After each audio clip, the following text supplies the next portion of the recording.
You are Locked On Mavericks Postcast, part of Locked On Sports Dallas, on the Locked On Podcast Network. Your team every day.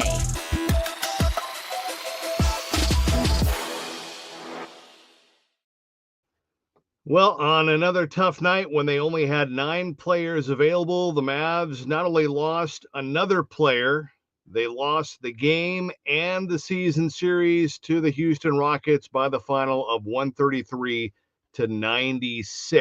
Here we go. Welcome into the Mavs Postcast. Your team every day, and in our case, your team every single game. My name is Jeff Biggs. Happy to be with you on this Friday night. Not happy with the results, but thank you for watching. Locked On Sports Dallas, your destination after every single game. You can also find us on the Locked On Mavs podcast feed. And a reminder that today's episode is brought to you by FanDuel. Right now, new FanDuel customers can get $200 in bonus bets if your first $5 bet wins. Coming up on our show tonight. This is what you'll be talking about. Well, this was without a doubt not only one of the worst losses for the Mavs this season, but also, if I heard Chuck and Brian correctly, one of the worst rebounding discrepancy performances in team history tonight. We'll get into that in a moment. The Mavs also lost another player. I got to give credit where credit is due. Shams tweeted out a little while ago, Dante Exum, who left the game in the second quarter with a left hand injury. Well, according to Shams, it's a broken bone, a fractured bone in the left hand of Dante Exum. So that's it. I mean, that's his season's over. He's done. They haven't made that official declaration, but I would think with a fractured left hand and 14 games left to go, we are not going to see Dante Exum return. Tough because he was finding his spot, playing his groove a little bit, getting back, still on kind of a minutes restriction anyway. Had a good stretch the other night in San Antonio in game 2 when he scored 11 straight points in the third quarter. But again, Dante Exum suffering a fracture in his left hand, and he is he's done. His season's over. And so with that said, the Mavs fall tonight big, 133-96. The stunning thing is that the Mavs actually had a really good finish to the first quarter. They really did. In fact, they had a chance to at least end up tied in the first quarter. They didn't listen to Jason Kidd and shot too early, didn't hold on for the last shot, and the Rockets were able to score right at the buzzer at the end of the first quarter. But it was a one basket game after one quarter. Houston led 27-25, and then after that, it was over. O-V-E-R. I mean, it was ugly. No way to sugarcoat it. And now you add the loss of Dante Exum, and it makes it just a really bad night. So at the moment, the Mavs sit here up by 2 over Phoenix.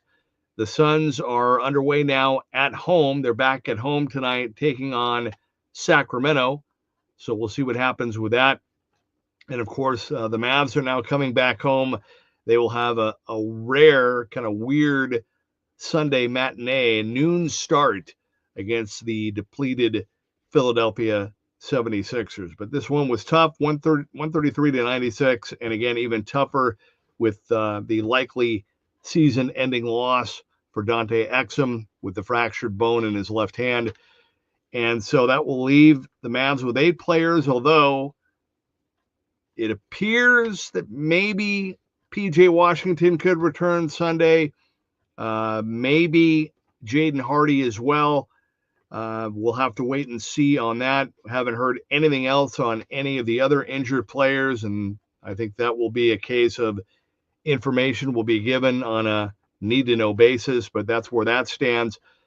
I was thinking about this tonight, and I haven't really brought it up before, but again, a case where, the Mavs end up with 8 players available throughout the game, and we've seen this multiple times now here over the last month and a half. But I understand the rules. I understand the cap. I understand the dynamics of two-way contracts and all of that. But I think the league needs to kind of ask itself a question where, if you have teams like this that have only 8 players available, is that really the look you want for an NBA game? Where fans are paying pretty good money for tickets. Maybe it sounds like I'm whining as a Mavs fan, but I was thinking about it. NFL teams have practice squad, and they're able to bring up guys as needed if something happens before a game. Baseball, they've got the minor leagues. They can call guys up back and forth. If the Mavs really want to, give some life and pump some juice into the G League, why not?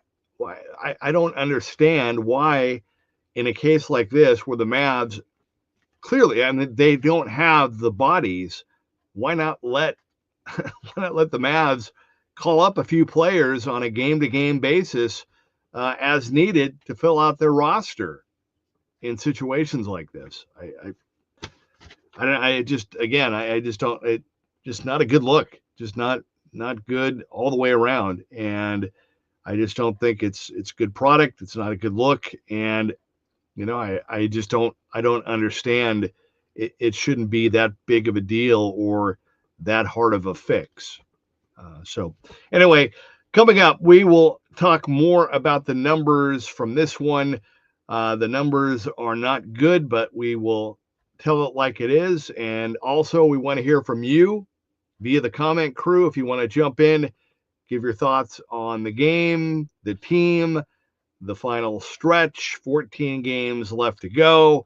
What do you think they should do? All of that coming up. That is next when we come back from our only break. We have 2 segments, so we have 1 break, and then we'll be right back. This is the Mavs Postcast. All right, well, want to talk about our friends over at FanDuel and everything that they've got going on, because it's that time. And March Madness is here, as you know, and FanDuel is giving you the chance to get in on the action like never before. Right now, new customers can get $200 in bonus bets when your first $5 bet wins. That's 200 extra bucks to use on everything from buzzer beaters to Cinderella stories, and even who's cutting down the nets. Now you can pick your favorites. You can go with an underdog. FanDuel makes it easy to back them with spreads, totals, and game props. And if you want to stay in the action, right, you've got tournament games now happening almost every day. There is always something exciting that you can bet on. It's easy and it's fast, and the FanDuel app is simple to use. And when you win, you get paid instantly. No waiting around. So, real easy. Visit FanDuel.com and get in on the college hoops action all tournament long.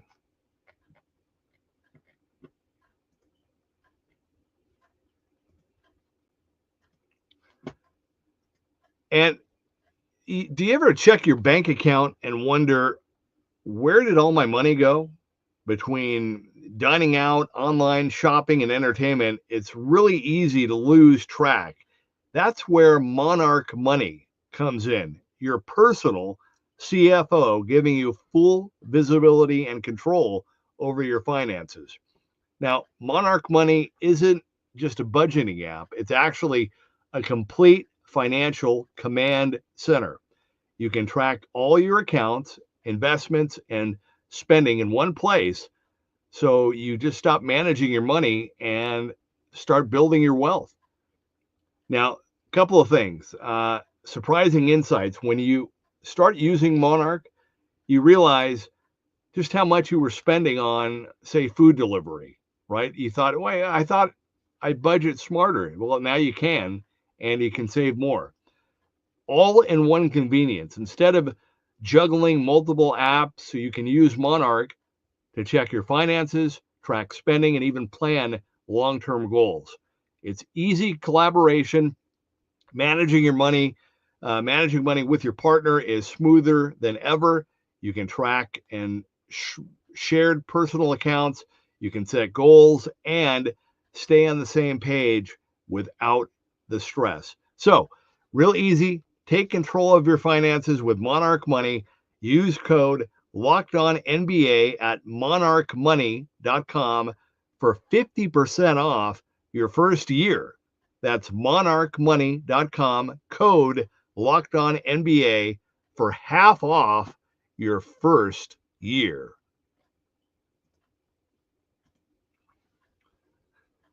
Okay, welcome back to the Mavs postcast. The Mavs fall in Houston 133-96. They lose the season series to the Rockets, and they end their 3-game Texas trip on a 2-game losing streak, again falling by 37 tonight in H-Town. Some of the numbers, the rebounding, the big numbers, and let's get into that right now. Time to reveal where the game was won or lost. It's the turning point. Yeah, well, I think the turning point was after the first quarter. It was 27-25 Rockets after the first quarter, and then Houston pulled away with a 35-point second quarter.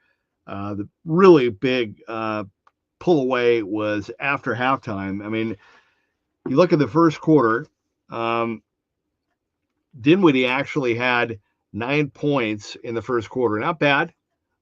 He's kind of fighting his shot a little bit, but that was okay. But the Mavs were 1 for 3 from beyond the 3-point line. 1 for 7 for threes.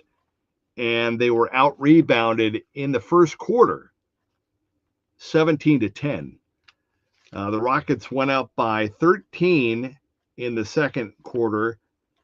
And at halftime, the Rockets led in second chance points 15-0 and had out rebounded the Mavs at the break 34-15. It was 62-49 Houston at the half, and the total rebounding numbers tonight, 67 for the Rockets, 35 for the Mavs. It's just, you talk about a turning point, and you knew that going in. The Mavs only had 6 offensive rebounds compared to 50 defensive rebounds for Houston. It's really not funny. It's sad, and it kind of just gets back to my point of just, I understand the cap and different logistics with all that, but you're an NBA team. You should be able to have a full roster when you play a game, period. That's simple.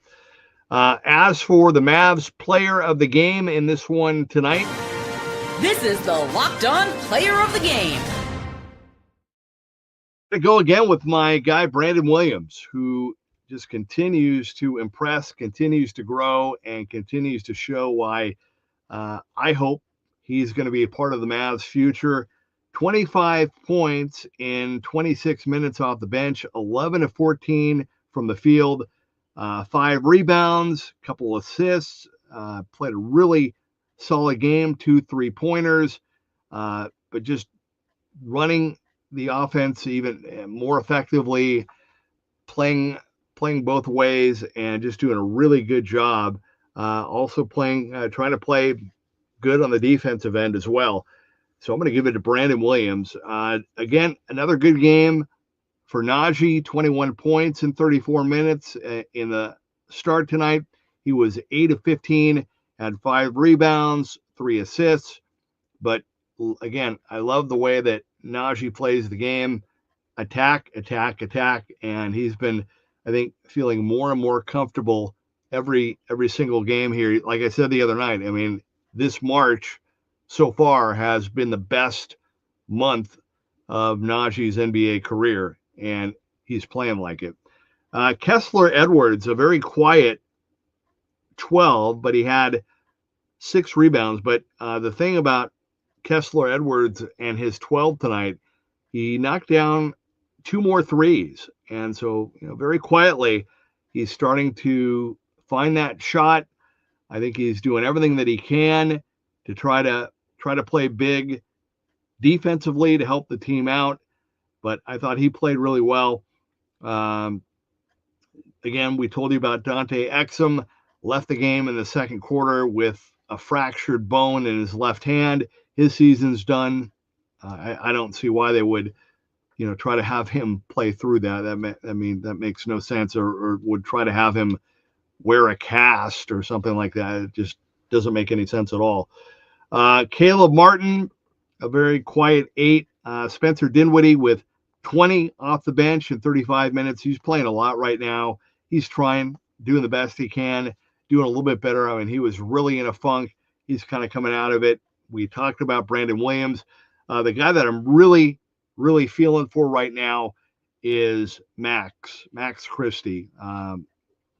Since the All-Star break, I mean, he just has not been able to find his shot. And to his defense, I mean, he's kind of doing all kinds of different things and helping out in different areas and thinking about a lot. I'm not making excuses for Max, even though it sounds like I am, but he had 2 points in 34 minutes, 1 basket. He was 1 of 13, 0 for 4 from beyond the 3-point line. And you can tell, I mean, he is just, he's pressing. So hopefully maybe, he's a young guy, maybe an early Sunday start against the Sixers at noon. Maybe that will be the game to kind of get him going. Sunday will be the opportunity for Caleb Martin to kind of get his game going. And of course, it will be the return to Dallas for Quentin Grimes. And so that's going to be a huge kind of a Sunday matinee against the Sixers on Sunday. Beyond that, though, this is just a bad night. Another bad night. The Mavs have now lost 7 of 8. They lose big by 37 points. And more importantly, they lose another player with injury as Dante Exum goes down with the bone fracture the fractured bone in his left hand. Stay tuned. I know Nick Angstead and the crew will be doing their thing. I'm sure they'll have not only more tonight, but a lot more tomorrow to get you ready for the Sunday matchup with the Sixers. I will be with you on Sunday after the game, so I hope that you can join me then.